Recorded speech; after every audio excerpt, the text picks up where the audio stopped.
लेकिन सर मैं आपकी आज वीडियो देख रही थी, एक आपने कुछ देर पहले आपने एक वीडियो अपलोड की है जिसमें आप जो है वो डीजी आईएसपीआर साहब के जो फादर हैं उनकी बात कर रहे हैं, डॉक्टर सुल्तान बशीरुल्लाह, शायद यही नाम है, शायद यही नाम है। तो उनके बारे में आप बता रहे हैं कि जी कहा गया, पीटीआई ने कहा कि वो जो है उनका ताल्लुक अलकायदा से था और वो अलकायदा के लोगों से मिले थे और उसके साथ तालिबान से मिले थे और इस तरह की बात ये पीटीआई वाले कह रहे हैं। तो सर ये पीटीआई वाले नहीं कह रहे हैं, ये गूगल पर भी है, अगर मैं आपको दिखा पाऊं क्योंकि आप हर बार सबूत मांगते हैं। तो ये तो खैर उनका गूगल पे उनका जो डिटेल्स लगी हुई है सर, उसके साथ जो है ये एक चीज, एक पेज और मैंने आपको दिखाना है, एक सेकंड। और उसमें इसमें देखिए सर, अगर इसमें आप पढ़ें तो ये साफ साफ ये गूगल पे ये सारी डिटेल्स मौजूद हैं और कहा यह जा रहा है कि ये अलकायदा के उसामा बिन लादेन और उसके साथ जवैरी जो था उसके साथ इनकी मुलाकात हुई थी। उसके बाद 2001 में इनको अरेस्ट किया गया, यूएस के कहने से इनके ऊपर सैंक्शंस थी, यूएस की सैंक्शंस इनके ऊपर लगी, इनके वालिद के ऊपर, और उसके बाद से ये गुमनामी की जिंदगी इस्लामाबाद में गुजार रहे हैं। अब बाकी ये साइंटिस्ट तो खैर थे ही, लेकिन ऐसा नहीं है कि पीटीआई वाले ये इल्जामात लगा रहे हैं सर, ये बिल्कुल हर जगह इंटरनेट पे मौजूद है कि इनके जो फादर थे उनका ताल्लुक जो है वो अलकायदा से रहा है और अलकायदा के अलावा इनके ऊपर सैंक्शंस भी हैं, इनको अरेस्ट भी किया गया है अमेरिका के कहने से, और उसके बाद से इनको बिल्कुल एक तरीके से कॉर्नर किया गया गुमनामी की जिंदगी गुजारने के लिए। तो आप कैसे उनको मतलब कह रहे हैं कि ऐसा कुछ नहीं है, सब पीटीआई ने किया है? देखिए बात सुने, दो चीजें। पहली बात है, मुझे इस पूरे सिनेरियो का नहीं पता कि ये किस तरह इनको लिंक किया जाता है, ये किस तरह के साइंटिस्ट थे, न्यूक्लियर साइंटिस्ट थे, ये मैंने पढ़ा इनके बारे में, और इनका इन्होंने कुछ जमात बनाई या इनका किसी जमात से ताल्लुक था, वो जमात के आगे से अलकायदा से ताल्लुक था, अमेरिकन उस वक्त ढूंढ रहे थे बहुत सारे लोगों को, वो AQ खान नेटवर्क ढूंढ रहे थे, so on and so fourth. सवाल ये पैदा होता है कि जब अलकायदा का और वो उस वक्त बहुत सारा जो ऑपरेटर्स चल रहा था या बहुत सारी चीजें जो उस वक्त हो रही थी, उस वक्त पाकिस्तान में बहुत सारे लोग जो हैं वो उनकी, क्योंकि उस वक्त एक पूरा इकोसिस्टम था जो अफगानिस्तान में था कि जी बहुत सारे लोग जहाद के लिए तैयार थे, काम कर रहे थे, क्या क्या चीजें उस वक्त हो रही थी, तो एक बड़े इकोसिस्टम के अंदर बहुत सारे लोग थे। एंड व्हेन द स्टेट ने इंटरवीन किया, चीजें रुकी, राब्ते रुके। अब मुझे नहीं पता इनका क्या जो है वो स्टेटस उस वक्त था या बाद में क्या बना या अभी ये काम मौजूद है, लेकिन सवाल ये नहीं है। सवाल ये है कि आप अगर फॉर एग्जांपल एक ऐसी सिचुएशन है, फॉर एग्जांपल अगर ऐसी जैसे मिसाल के तौर पे AQ खान नेटवर्क है, अब AQ खान का क्या था, उन्होंने कहा जी कि AQ खान को अब बार बार हाईलाइट करना और कहना जी कि वो न्यूक्लियर जी ब्लैकमेल कर रहा था, वो चीजें कहीं इधर बेच रहा था, उधर बेच रहा था, तो ये आप क्यों करेंगे? अगर फॉर एग्जाम्पल एक बंदे से उस वक्त गलती हुई या कुछ हुआ तो आप उसको बार बार क्यों हाईलाइट करेंगे? किसको नुकसान होगा? स्टेट को नुकसान होता है ना।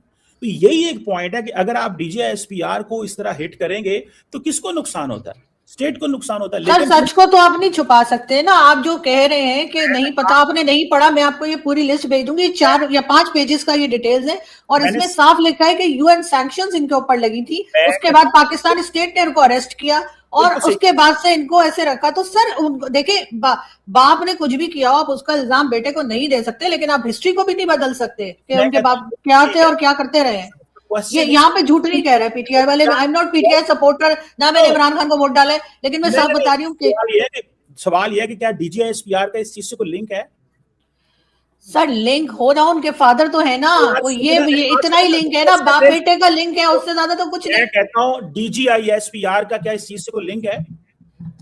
क्यों नहीं है सर, उनके फादर है ना, इससे ज्यादा लिंक क्या होगा कि वो उनके बेटे हैं, उनके बाप के ऊपर ये सैंक्शंस लगी हैं। अगर यहाँ किसी के ऊपर लग जाए ये तो 7 नस्लों तक नहीं छोड़ते, वो तो फौरन ही बेटे उनके। मैं कहता हूँ जी, सवाल ये है कि क्या DGISPR उनकी इंडिविजुअल पर्सनालिटी के ऊपर कुछ है?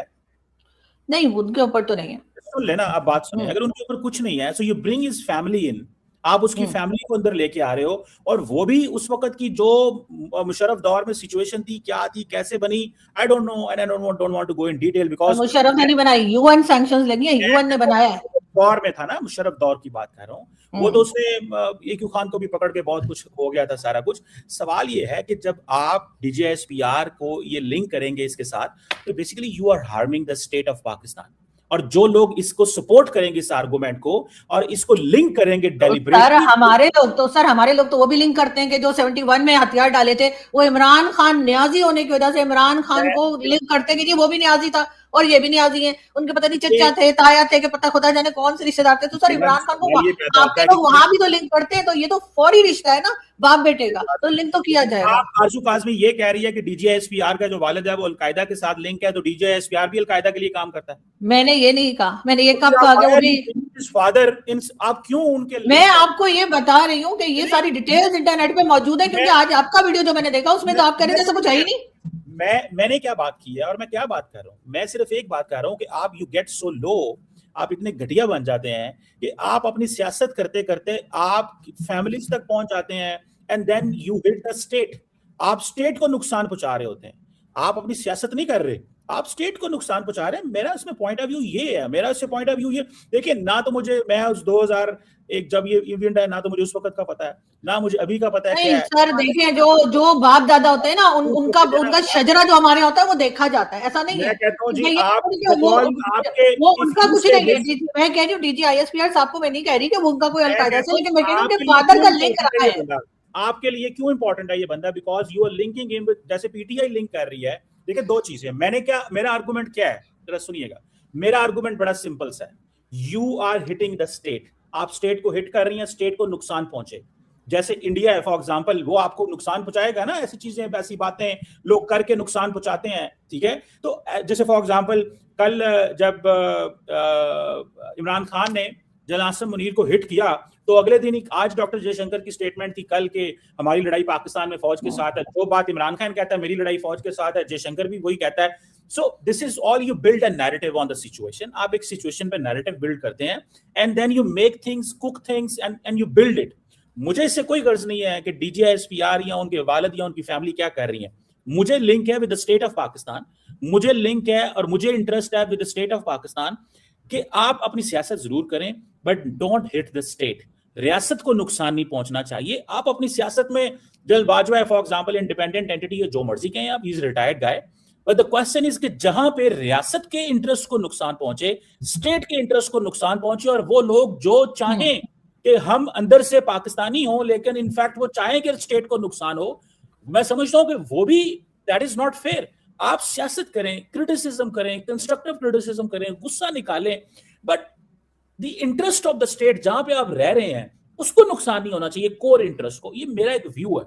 People can disagree, people can do whatever they want to do, लेकिन मेरा ख्याल ये है कि इमरान खान हो, उनकी पार्टी हो, इंडिपेंडेंट एनालिस्ट हो, सहाफी हो, पॉलिटिशियन हो, कोई भी हो, डोंट हिट द स्टेट। बहरहाल मेरा ये मतलब था कि आप जो कह रहे थे कि ये सारे कुछ नैरेटिव इमरान खान की पार्टी बना रही है, तो मैं सिर्फ ये बता रही थी कि इमरान खान की पार्टी ये नैरेटिव नहीं बना रही है। ये सारी डिटेल्स इंटरनेट पे यूएन की तरफ से डाली गई है और आप उसको पढ़ सकते हैं, चेक कर सकते हैं। और जहां तक जाहिर है कि हर एक अपना इंडिविजुअल एक्ट होता है, किसी के बाप ने अगर कुछ गलत किया है तो वो उनके ऊपर नहीं जाता, लेकिन हमारे हमारा शजरा देखा जाता है। वो ओल्ड डिटेल्स को, जैसे आप हैं फॉर एग्जांपल, आप अगर इस सारे एपिसोड को उठाएंगी और उसमें पोर्ट्रे करेंगी, तो then who are you supporting? In fact for example एक सवाल है, दुनिया देख रही है सर, सपोर्ट की क्या बात है?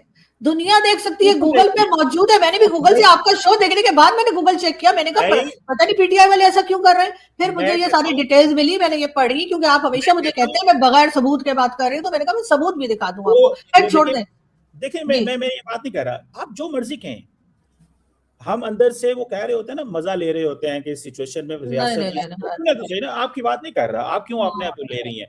हम स्टेट, बहुत सारे जो पॉलिटिकल एक्टर्स होते हैं, एनालिस्ट होते हैं, जर्नलिस्ट होते हैं, वो मजा ले रहे होते हैं कि जी हाँ अब ये फौज फंसी है, अब इसको हम इस तरह हिट करेंगे। अब वो फौज नहीं हो रही होती, या वो एक इंडिविजुअल नहीं होता, वो फौज, वो इंडिविजुअल कुछ नहीं है। Is basically the interest of the state that gets compromise. मेरा ये व्यू है। मैं, अगर एक जनरल है, उसने कुछ 10,000 क्राइम किए हैं, 10,000 अच्छे काम किए, मेरा उससे कोई लेना देना नहीं है। मुझे सिर्फ इतना गर्ज है कि आप पाकिस्तानी रियासत को नुकसान ना पहुंचाएं। जैसे फॉर एग्जाम्पल हमें 50 मिसालें मिलती हैं इंडिया के अंदर यूरेनियम थेफ्ट की, ठीक है, यूरेनियम थेफ्ट की 50 मिसालें मिलती हैं, एक कई मिसालें मिलती हैं, मार्केट्स में यूरेनियम बिक रहा है, and then it is there, मतलब बिक रहा है। इंडिया की जो स्टेट है उसको वो लोग आईए पूछता है, सारे पूछते हैं। सो मैं समझता हूं कि ये आप अपनी सियासत करें, मजे ना लें रियासत को नुकसान पहुंचा के। और एक बंदा 3 स्टार जनरल है, उसके बाप को बीच में लेके आना, उसकी फैमिली को बीच में लेके आना और कहना कि जी हम तो वो है, तो it's up to you how individuals feel with this.